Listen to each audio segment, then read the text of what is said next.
The film opens with the ending of the second film, where Josh and Dalton Lambert are getting their memories of the further erased.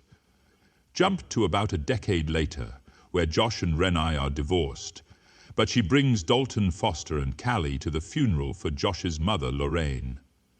Renai tells Josh that he ought to drive Dalton to college the following week, even though their relationship has since become strained after the divorce.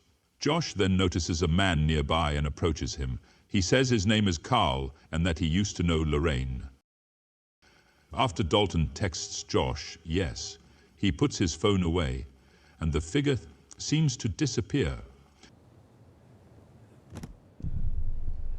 Josh drives Dalton to his liberal arts school, where he meets his roommate, Chris Winslow, though he feels there has been a mix-up due to him believing she would be male because of her name. Dalton puts up his drawings and artwork, which include his siblings and mother, but not Josh. Dalton expresses his resentment of Josh, while he calls his son an ungrateful shit. Why don't you become this ungrateful little shit? After Josh leaves, both of them quietly tear up to themselves. Dalton begins his class with Professor Armagon, who proves to be harsh and critical when she tells one student to tear up his drawing for seeming too simplistic. Tear it up. Excuse me? The drawing? When the student refuses, Armagon dismisses him from her class.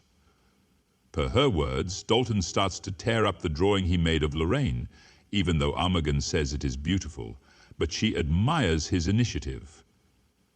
See how broken you can get. She then instructs the rest of the class to dig deep into their memories for their next drawing. This triggers Dalton's memories of the further, and he uses charcoal to draw a door before a demon hand pushes against his, causing him to bleed on the door.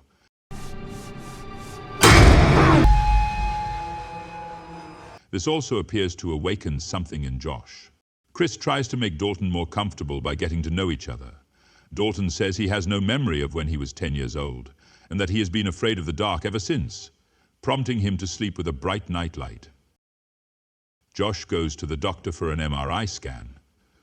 While in there, he appears to lose consciousness as the lights go out.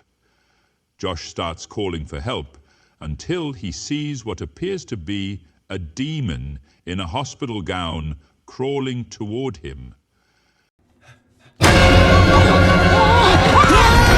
Josh freaks out until the doctor gets him out and says that he was asleep for 15 minutes and that the scan went well.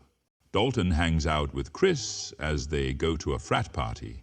They sneak into the room of one of the frat boys, Nick the Dick, where Dalton ends up in the further and encounters the spirit of a young frat pledge that died during a hazing incident.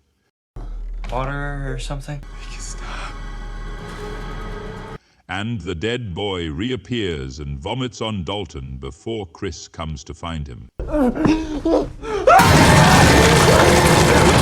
Before Nick comes in, Chris kisses Dalton to make it look like they were just messing around. Nick then makes a crude joke about Chris, leading her to kick him in the balls before she and Dalton flee. To kick the dick. Run! At night, Dalton astral projects into the further after going to sleep. He goes to Chris's new room and uses her keyboard, which wakes her up and alerts her to his presence. She goes back to Dalton's room, where he tries to explain the visions he has been seeing. Chris later digs into the astral projecting phenomenon and finds a video from Tucker and Specs explaining it, along with a video of Elise Rayner, who Dalton vaguely remembers.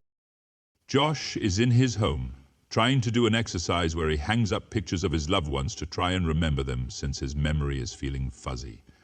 Outside, the same figure that stalked him at the cemetery starts walking closer to the window before it crashes through and attacks Josh.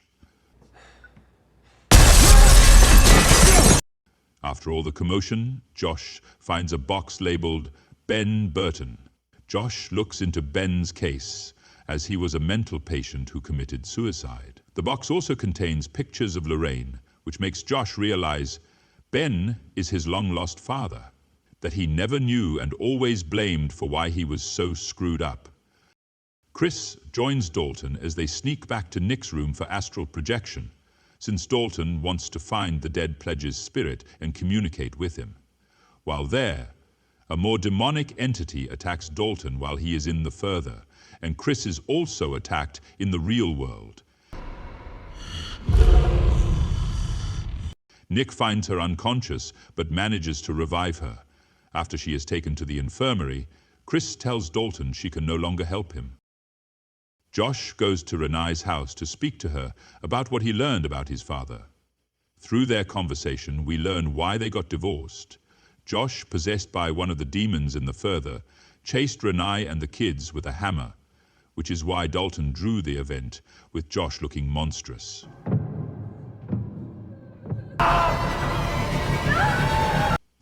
Josh says he needs to go back into the Further once more to put an end to things. Dalton is also in the Further, reliving the memory of Josh trying to attack his family. Meanwhile, one of the demons possessions Dalton's body in the real world to attack Chris again.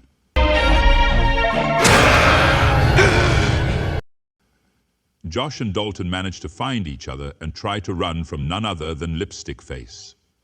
Dalton is able to get out. But Josh stays behind, thinking it's up to him to end the terror. He ends up at the red door that Dalton drew, while Lipstick Face is trying to break through. In his room, Dalton paints over the door, which causes it to disappear and traps Lipstick Face behind it. Josh then sees a vision of Ben smiling at him, and Josh appears to finally forgive him for leaving him. Josh wakes up to find Renai and Foster relieved that he is okay. Dalton and Chris also stay with each other when everything is done. Later on, Josh and Renai appear to be in the process of reconciling, so he may potentially move back in with her. Before he leaves, he sees a vision of Elise talking to him, saying that he and Dalton have bright futures ahead of them.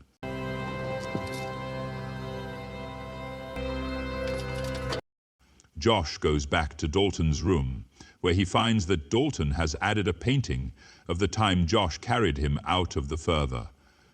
The two then share a long-awaited hug. Yeah. I love you, son.